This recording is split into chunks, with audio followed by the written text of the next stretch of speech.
அது ஒரு அழகிய கிராமம். அந்த கிராமத்தில் ஒரு பிச்சைக்காரன் ஒருவன் இருந்தான்.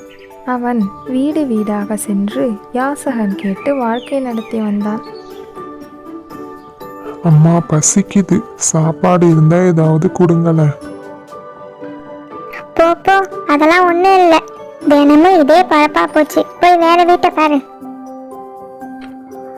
வேறு எங்கும் அவனுக்கு சாப்பாடு கிடைக்கவில்லை. மனமுடைந்த அவன் பசியோடு, கடவுளே, ஏன் என்னை இப்படி படைத்தாய்? நான் தினமும் பசியால் சாவதை விட ஒரேடியாக என்னை கொன்றுவிடு என்று அழுதான்.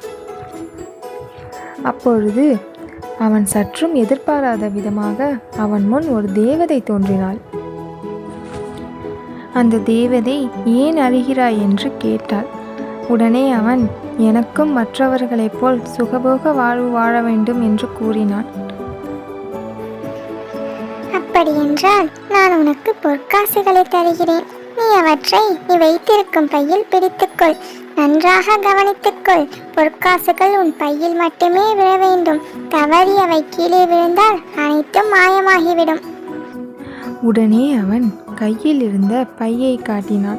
தேவதையும் பொற்காசுகளை வழங்கினாள்.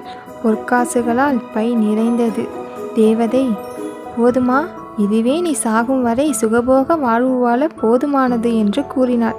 ஆனால் அந்த பேராசை நிறைந்த பிச்சைக்காரனோ, பத்தாது, இன்னும் கொடு, இன்னும் கொடு என்று கூறினான்.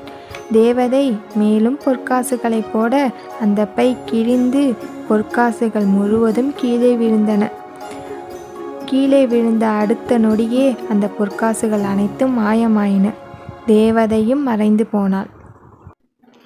பேராசை பெருநஷ்டம். இருப்பதை வைத்துக்கொண்டு நிறைவாக வாழ வேண்டும்.